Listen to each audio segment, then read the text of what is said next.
Bluebell ice cream. I cannot tell you how outraged this issue has made me. I cannot emphasize how disgusted I am, okay? And I'm usually pretty chill about most things, so that's how you know. But when you start messing with ice cream, then you're gonna have a goddamn problem, alright, people? I don't know why I'm still surprised anymore. Why I believe that I can still be surprised by anything anymore. This is something that I never thought I would cover in a million years, but I guess here we go. Because it's 2019, and batshit insane is what apparently we do best nowadays, ain't it, chaps?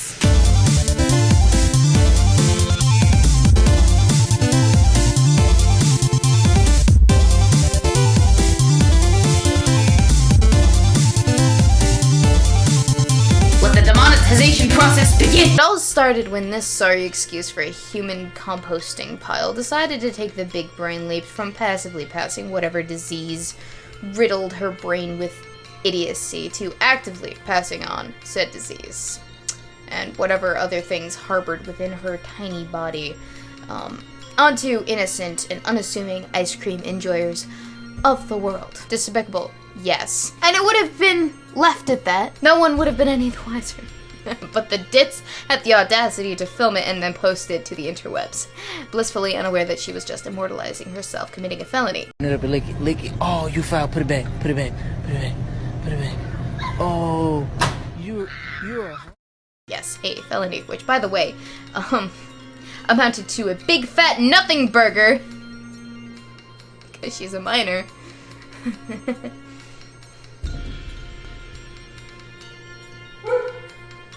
Exactly, Daphne. Thank you. See, I'm not the only one who's outraged. Daphne, please. I'm trying to rant. But, of course, that didn't stop there from being a conversation happening in the media sphere. We have, for instance, people claiming that the onus is on the Bluebell ice cream brand themselves, if you can believe it, for not supplying their containers with plastic tamper-proof seals. Quote, a company fails to put seals on a food product trying to save money, and somehow it's the consumer's entire fault that it can easily get contaminated. You people are stupid. Yes, what the girl did was wrong, but why do you think other ice cream brands have seals? Do they have foreheads? If I got sick from a contaminated ice cream, would I be suing Bluebell or the girl? I bet when money is involved, y'all will think clearly. Everyone has such strong opinions about the girl, rightfully so, but not at the company trying to cut corners to begin with. Okay. First off, they're not required by every state law to put a tamper-proof seal onto every box, carton, thingy of ice cream, and so of course a company that doesn't have to do something won't make the giant leap to shell out 2 cents extra per product that they produce to make that a thing that happens. That being said, it's entirely their prerogative to weigh the pros and cons of preempting another PR disaster in the future caused by some idiot versus the cost to their brand of taking said lumps. I'm more interested in pursuing this line of thought, this idea that we should be pursuing the big companies in terms of delivering justice rather than the person who directly endangered people's health and safety. Whether it be because of malicious intent or just pure idiocy. I think that the second option is a little bit more compelling, but that's just from my moral and ethical perspective. Furthermore, that's an extra level of protection on packaging that does, however, impact the environment as a whole because, well, plastic. So good luck getting any legislation that mandates that pass through the House of Representatives of all places, and have fun with the amount of protesters that will boycott your now not-so-eco-friendly ice cream cartons. Next, before this incident occurred, and I did the mountains of research that I usually put into a video, I didn't actually know that plastic tamper-proof seals were intended for specifically that purpose. I just thought that they were there for no reason.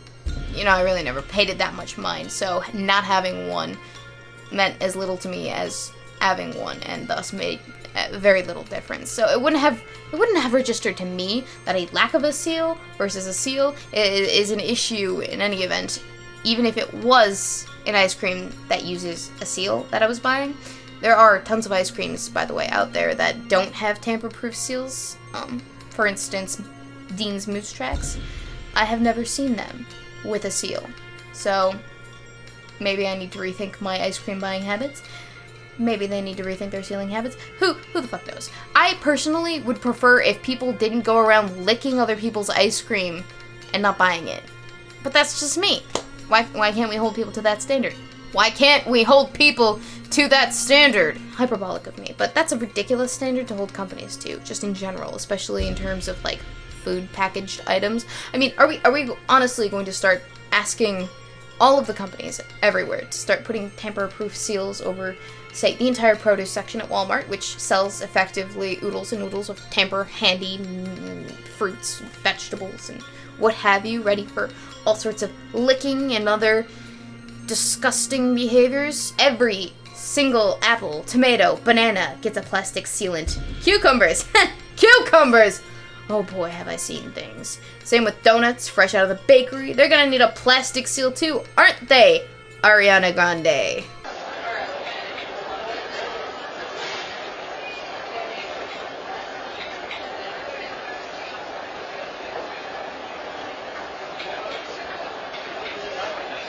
And even then, it's not like a thin sheet of plastic. Nice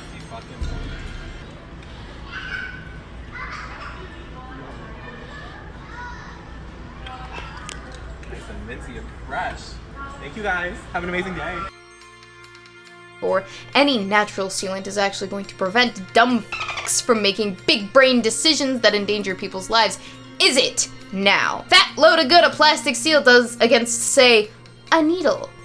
And even if nature's produce does in fact come with coverings, say natural ones in that sense, they're still possible to tamper with, as Dole Japan found out in 2017 when 9,000 bunches of bananas had to be recalled when one banana was found to have been tampered with by a 3-centimeter wire. Yeah. You can attempt to stop stupid and even malicious attempts to ravage the food industry and cause it havoc, but let me assure you, ladies, stupid and malicious will always find a way, no matter what you do, regardless of what you do. It's funny, because we do need to note that this walking, talking Darwin Award attempted to make this into an internet thing, akin to that of the cinnamon challenge or the milk bursting challenge that was such a hype years ago. Oh, and she had the flu at the time too, so that was something notable. And so, like the epidemic that this almond-activated mongoloid wanted to start, this ish spread everywhere like wildfire. Girl. I love this. What's on? Bitch, put that shit back. Let's go. Come on. Felony incoming, bitch.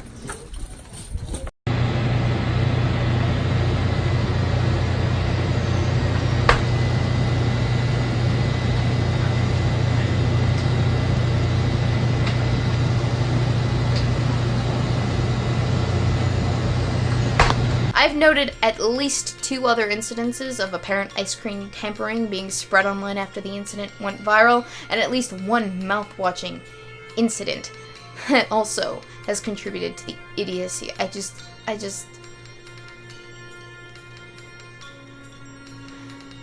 never going to a public store again, am I? And then, because it's the current year and we can't have an ice cream incident without it being turned into a racial issue, we have a racial issue card being played here. Y'all saw that black girl who got a felony for licking that nasty-ass Bluebell ice cream?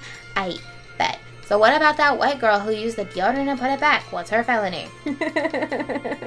You don't eat deodorant! What makes this incident, as opposed to the alleged deodorant incident that I've not seen anything for, but, well, grant you the benefit of the doubt that it exists. What makes this incident so much worse is because of this little thing referred to as the Tylenol murderers. We'll get back to that, but food tampering is particularly egregious because consuming them is going to directly enter into your bloodstream. Do not pass go, do not collect $200, thank you very much. which means that any consequences there might be for ingesting something are compounded exponentially when compared to, say, being sweaty armpit buddies with some random from Walmart. Aye. Furthermore, there is legal precedent and law for such instances that involve food tampering that I will gladly make you aware of, lady. What I was saying about the Tylenol murders is this. September 29th, 1982. Little 12-year-old Mary Kellerman of Elk Grove Village, Chicago suburb of Illinois, gets a sore throat and a runny nose. Her parents decide to treat her with a dose of extra-strength Tylenol, and little Mary is dead by 7 a.m. that day. Same day, Adam Janis of Arlington Heights, Illinois, dies of what appears to be a massive heart attack. Brother and sister-in-law Stanley, 25, and Theresa, 19, of Lisle, Illinois, both died within 72 hours of a heart attack. 35-year-old Mary McFarland of Elmhurst, Illinois, soon followed, and 35-year-old Paula Prince of Chicago also died. Furthermore, the 27-year-old Mary Weiner of Winefield, Illinois, also passed. 3 more victims would be taken as a result of this malicious and ridiculous serial killing, I guess you could call it. All of these people had died. All of them had taken extra-strength Tylenol before their death. Tylenol, it had turned out, had been laced with potassium cyanide, which kills you! Flash forward to a year later, in 1983, the U.S. Congress passed a law called the Tylenol Bill, making it a federal crime to tamper with consumer goods and specifying which ones. So people, take this shit seriously. Don't mess with food you're just going to put back on the shelf for others to buy, right? I don't care. I do not care what your reasonings are. I don't care if you are ignorant of the law. I don't care if maybe you weren't being malicious in your intent. I don't care, alright? This isn't funny. It's not cute. And there is no excuse for this kind of BS. Ignorance won't save you. Lulz won't save you. You deserve to be prosecuted. And that is that. If it were up to me, you'd get the full book thrown at you.